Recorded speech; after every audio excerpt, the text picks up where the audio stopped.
Hello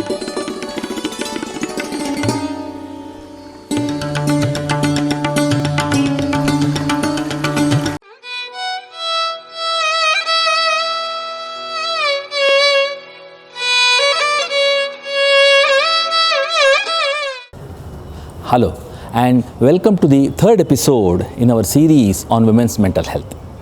In the previous episodes, we understood some of the fundamental concepts related to women's mental health and also focused on premenstrual dysphoric disorder in the second episode.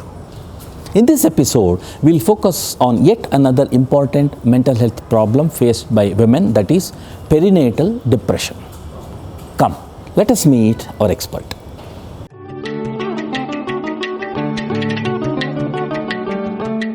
Depression is a clinical syndrome where people experience low mood, loss of interest in the activities, as simple as eating food, taking bath, brushing teeth, washing their face, and easy fatigability, the tiredness they experience.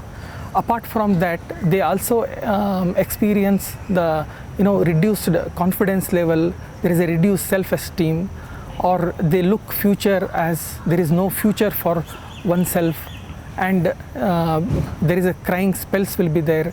Apart from that, there is a loss of appetite. People can present with weight loss also, and there is a reduced sleep. So the most of the previously pleasurable activities will not give them pleasure. So if these group of symptoms are there for a duration of more than 2 weeks, we call it as a clinical depression.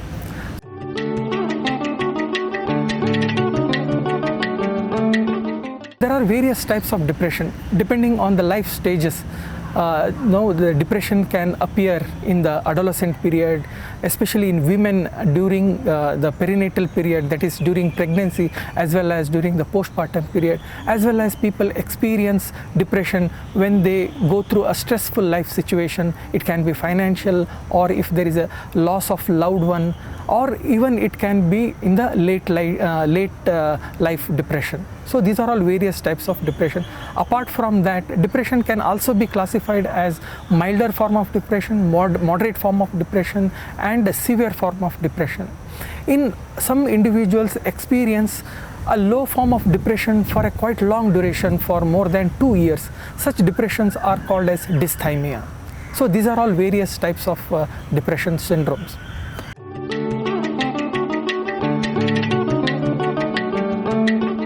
Perinatal depression is a syndrome of, as I earlier told, the depressive symptoms which are experienced during pregnancy and up to 2 years postpartum is called as perinatal depression. This perinatal depression is, perinatal period is a biological vulnerable period. So people, those who have never experienced depressive symptoms can experience first time in their life depressive symptoms during the perinatal period. Yes, it is a reversible condition. There is a treatment available for it.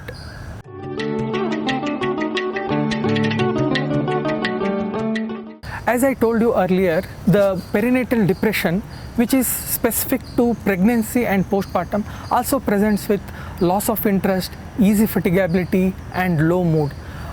Considering the fact that they are during the pregnancy or in the postpartum period, the symptoms can revolve around the pregnancy or the postpartum period. Say for example, they may not be able to connect with their child during the perinatal period.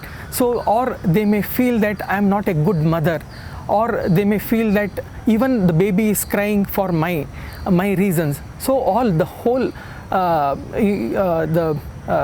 symptoms revolves around the mother and her baby, or it can be even for other reasons which I told earlier.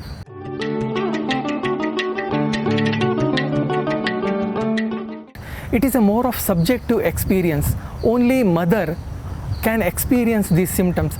Unless they communicate, it is very difficult to diagnose.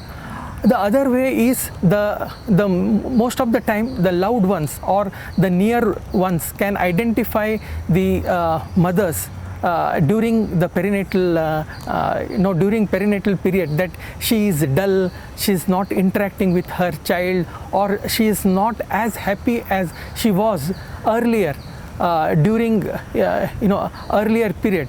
But now she is becoming very dull and not interested in the activities, and she repeatedly says that I'm not a good mother, I'm not able to take care of my children. So these are all the subtle changes which family members can identify and report.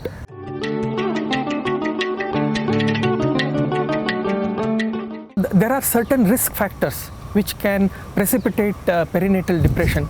If the mother either during her childhood or adolescence had any of the psychological disturbances, then there are chances that these disturbances can exaggerate during pregnancy or the postpartum period.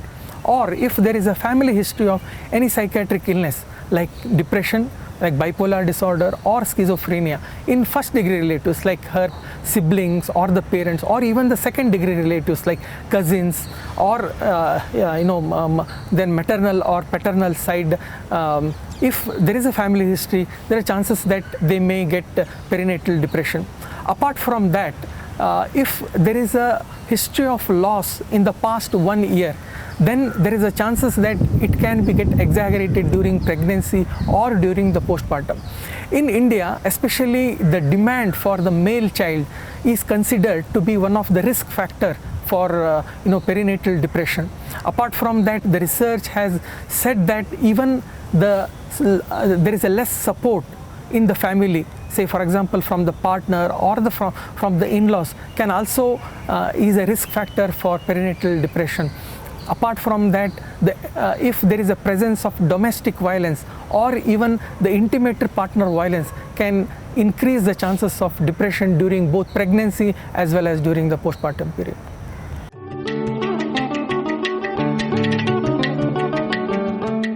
So globally, the prevalence of perinatal depression is around 10 to 15%. The studies has shown that even in the low and middle income countries like India, the prevalence is slightly on higher side. Say for example, the recent the literature has said that the prevalence of depression during perinatal period is almost like 20 to 23%. It means to say that 1 in 5 women during pregnancy or during postpartum can suffer from postpartum depression. So apart from that, there is a variations in rural and urban area. So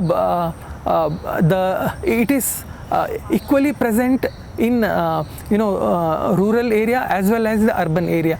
It also depends on how much risk factors, say for example support the woman has from the family or from the partner, as well as whether there is a presence of domestic violence or the intimate partner violence. If these are present, even either they are from the urban area or the rural area, the prevalence is very high.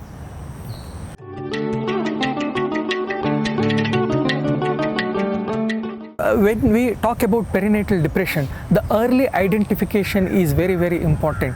So if we identify early, she may recover even with a simple techniques of psychotherapy, or commonly called as counseling, if it is a milder form. If it is a severe form, then they might require a specialist care and sometimes even medications, which most of the time the newer medications which are available are safer during pregnancy as well as during the postpartum period, that is the breastfeeding period.